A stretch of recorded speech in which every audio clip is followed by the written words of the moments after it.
It's been 10 years since my mom passed away in Nashville. If any of you have lost a parent, you know the feeling: grief, sadness, and loss, of course, but also confusion and bewilderment.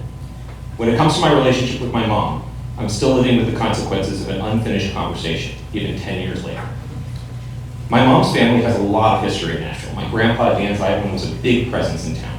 He owned an auto parts store, found jobs for his siblings and cousins, and personally invested in land to provide a legacy for his family. The land was acres upon acres in rural Jolton, Tennessee, about 30 minutes northwest of Nashville. It was a sprawling forest filled with trees, caves with hieroglyphics, a river, and even a ravine.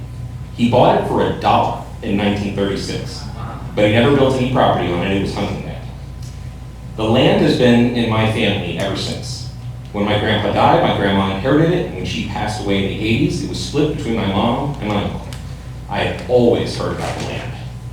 My mom had big plans to develop it. She talked about turning it into houses or a subdivision or a commercial property or even a shopping mall.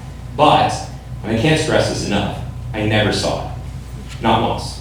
I lived 30 minutes from this property that had been in my family for almost a century, and I never had enough curiosity to look at it.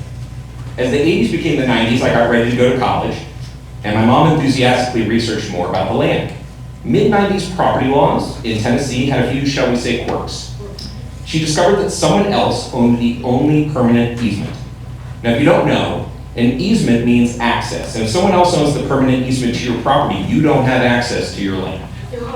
You own it, you pay taxes on it, but you can't use it. You can sell it, but it's not worth much without access. It basically sits there, season after season, year after year, decade after decade. It is essentially landlocked. Who owned the easement? Well, first it was one of the most prolific pornographers in the state of Tennessee. Then it exchanged hands again, only this time to the Kiowa Cherokee Preservation Nation Trust. I know what you're thinking. It feels inherently wrong to ask a Native American tribe for access to land, but here we are.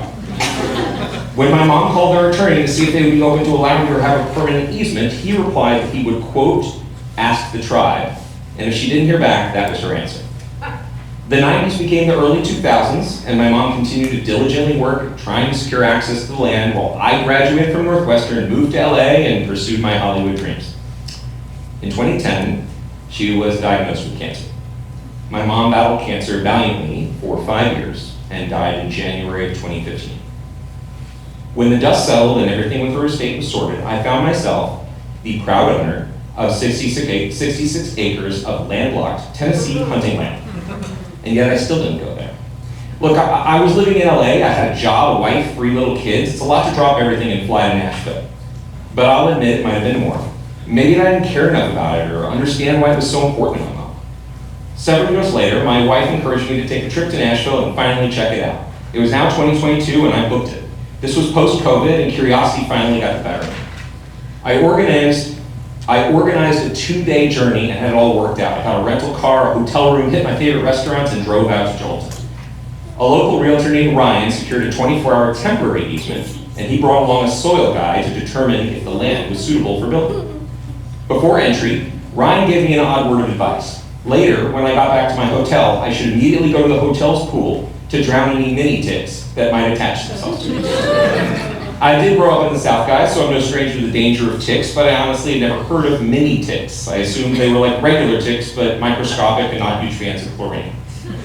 After some polite southern conversation, Ryan, the soil guy, and I entered the thick, dense wilderness. Walking through the land, I was overwhelmed. It was all forest and overgrown due to decades of neglect. The ground was blanketed with years of fallen leaves, weathered by multiple winters, springs, summers, and falls. The trees grew to incredibly tall heights. I saw the cave, I saw the ravine, everything I'd heard about.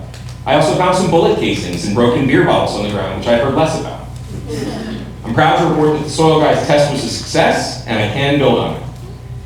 After he left the property, Ryan and I continued to explore. Ryan wanted to scout ahead and get a sense of the expansiveness of this place, and he busted out his machete to slash through the brush. Oh, did I forget to mention he brought his own machete? I told Ryan I would meet him back at the rental car. I was certain I remembered the way back, but I was really, really wrong. Panic eventually set in as I slowly realized that I was lost and all alone in a rural Tennessee forest. I was lost on my own land. I waited 5 minutes. I called after Ryan. Ryan? And he didn't respond. My mind raced with pessimistic possibilities ranging from Ryan being injured and needing rescuing to me getting bit by a tick and contracting Lyme disease. I waited 10 minutes. I called again plaintively, Ryan! Not to be too melodramatic, but I'll confess that at that moment I did wonder if I was destined to die in those woods. As the weight of my situation dawned on me, I thought of my mom. I thought of how she might be laughing, looking down at me, a pitiful excuse for a Tennessean who doesn't even know what a mini tick is. But more importantly, she'd finally have her satisfying told you so moment. I should have listened to her. I should have learned more about the land while she was still alive. I could have been a part of making a plan for this property with her, helping to decide what to do with it. I waited 15 minutes. Still no Ryan. I felt sheepish at the thought of my mom ridiculing me from the great beyond, and I thought about how the land belonged to my mom for a long time, yet she didn't have her parents to guide her either. Quite frankly, owning it was a burden, and their burden became her burden, and now her burden was mine. After 20 agonizing minutes, Ryan finally materialized and led me safely back to civilization. Later that day, while I was treading water in the hotel pool and drowning a horde of mini ticks, it occurred to me the nature of the things families desperately hold on to for no good reason. I was dismissive when owning this land was my mom's problem, but now it was my problem. And I have 3 incredible kids. If I don't do anything with this land, will they feel the burden of partitioning 22 acres each and having to find their own respective Ryans to navigate it with a machete? I haven't given up. Like my mom before me, I've also reached out to the Kiowa Cherokee Preservation Nation Trust to see if they would be open to discussing a permanent easement.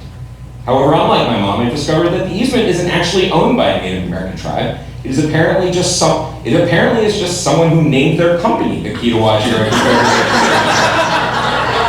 Seemingly having nothing to do with the Kiowa tribe. That lawyer who told my mom in the 90s that he would quote unquote ask the tribe did no such thing but give her a false sense of optimism. It's May of 2025 and I still own the land. And I pay taxes every year, and I haven't been back since Ryan macheted ahead of me and abandoned me alone in those woods. Am I a fool for holding on to this property for sentimental reasons? Am I a fool for not just selling it and moving on with my life? No, I think it's more than that. Maybe the land is a symbol or metaphor for the grief I feel ever since my mom died. It's challenging to access. I truly don't understand it, and yet I refuse to let go of it. The land is my burden, just as it was my mom's. What I inherited from her was the promise of making something out of nothing, something my grandfather, my grandmother, and my mother never could do. After all, maybe those are the real legacies we leave when we move on from this world.